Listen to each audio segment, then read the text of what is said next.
Hello students, I am Dr. Deepshikha Acharya. In this video, I am going to explain you about the de Broglie hypothesis. De Broglie hypothesis is one of the prime quantum mechanical phenomena. ये quantum mechanic का वो phenomena है जिसके बिना हम quantum mechanics के बारे में सोच नहीं सकते, क्योंकि ये dual nature of matter waves के बारे में बात करता है।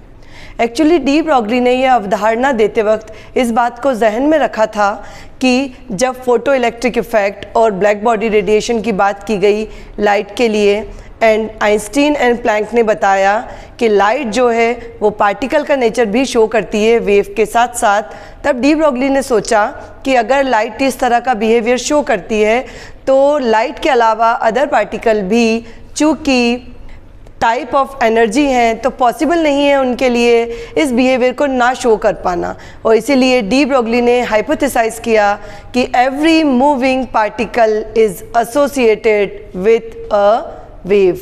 According to de Broglie, when a particle is moving, whatever the size it is, whatever the property of the particle it is, अगर वो मूव कर रहा है तो उसके साथ एक वेव एसोसिएट होनी चाहिए. This phenomenon is known as de Broglie hypothesis.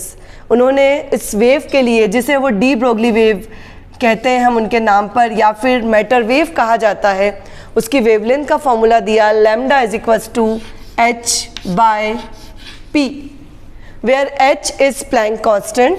h की वैल्यू होती है 6.627 into 10 to the power minus 34 joule seconds, and here p is the momentum of the particle, which is given as p is equals to mass into velocity of the particle. So then we can write again this formula as lambda is equals to h by mv. This is the relation given by de Broglie for the matter wave. तो इस फॉर्मूले के आधार पर भी हम देख सकते हैं कि पार्टिकल का मोमेंटम अगर हमें पता है तो हम एसोसिएटेड वेव की वेवलेंथ को फाइंड आउट कर सकते हैं, और अगर हम वेवलेंथ के बारे में जानते हैं तो हम पार्टिकल के बारे में प्रॉपर्टीज़ पता लगा सकते हैं, यानी कि उसका मोमेंटम फाइंड आउट कर सकते हैं. Therefore it is a very important phenomena. Now come to the next part of this derivation. We are going to calculate matter wave formula. जो फार्मूला मैंने आपको थोड़ी देर पहले बोर्ड पे दिखाया था, lambda is equals to H by P, वो फार्मूला किस तरह से जनरेट होता है हम ये देखना चाहेंगे. तो इसके लिए डी ब्रॉगली ने सबसे पहले दो तरह की एनर्जी इक्वेशंस का यूज़ किया. According to the theory of relativity और energy mass relation, we know that E is equals to M C square, where C is the speed of light. But as we know that according to Planck radiation law E is equals to H nu, क्योंकि Planck radiation law कहता है कि energy of the particle और energy of the wave packet और wave is directly proportional to the frequency, and therefore here comes a constant which is called Planck constant. और इसी के आधार पर प्लैंक रेडिएशन लॉ के अकॉर्डिंग हम discrete energy levels की बात करते हैं. तो ये दोनों ही फॉर्मूले अलग अलग कंडीशन में दो अलग अलग साइंटिस्ट ने एनर्जी के लिए प्रोवाइड किए हैं. तो अगर ये एनर्जी फार्मूलाज हैं तो अकॉर्डिंग टू डी ब्रॉगली ये दोनों आपस में क्या होने चाहिए, एक दूसरे से कंपेयर किए जा सकने चाहिए. और if we compare them then we can write M C square is equals to H new.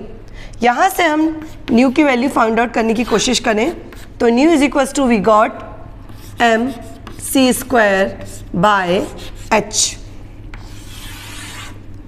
Then we know that for the lights nu is equals to c by lambda and mc square by h in the other side of the equation.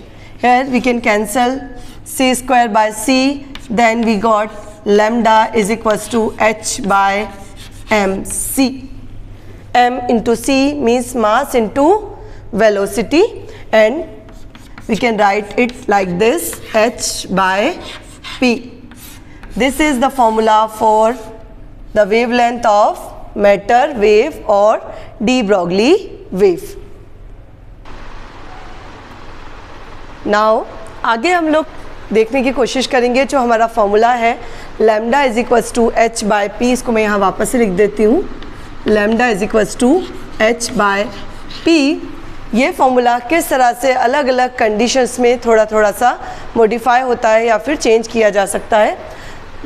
अगर हम मान लेते हैं कि हमारा particle moving condition में है और वो एक आइडियल पार्टिकल है, तो इस कंडीशन में उसकी टोटल एनर्जी उसकी काइनेटिक एनर्जी के इक्वल होनी चाहिए। इस कंडीशन में हम इस फॉर्मूले को थोड़ा सा चेंज करते हैं। As we know that kinetic energy of the particle E is equals to half M V square, और we can write 1/2m into P square.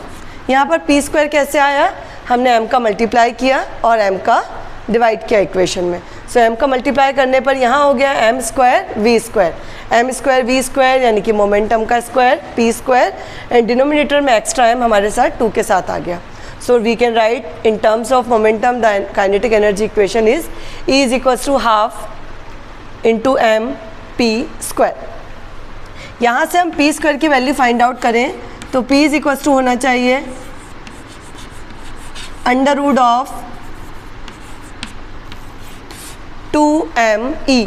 Denominator से 2m इक्वेशन के इस साइड जाएगा तो ये हो जाएगा 2me, एंड स्क्वायर हटेगा तो यहाँ आ जाएगा अंडर रूट। तो p is equals to under root of 2me। Now we can put this value into this equation. So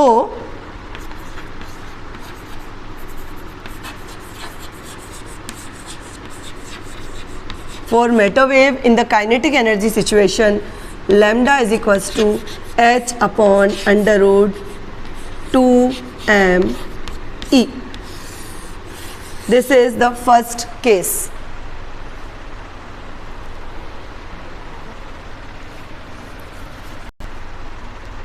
now second condition पे आते हैं हम।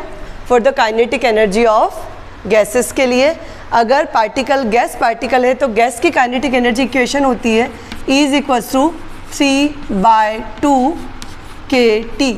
K यहाँ पर बोल्ट्जमैन कांस्टेंट कहलाता है and T is called absolute temperature. तो इसके अकॉर्डिंग हमने ऑलरेडी एक फॉर्मूला इसके पहले निकाला है, lambda is equals to h upon under root 2me। इस इक्वेशन से वैल्यू इस वाली इक्वेशन में हम सब्स्टिट्यूट कर दें अगर, तो अगर हम यहाँ से वैल्यू को यहाँ पुट करते हैं देन हमें क्या मिल जाएगा, lambda is equals to h upon under root of, ये 2 इस 2 से कैंसिल हो जाएगा तो हमारे पास आएगा 3m/kT।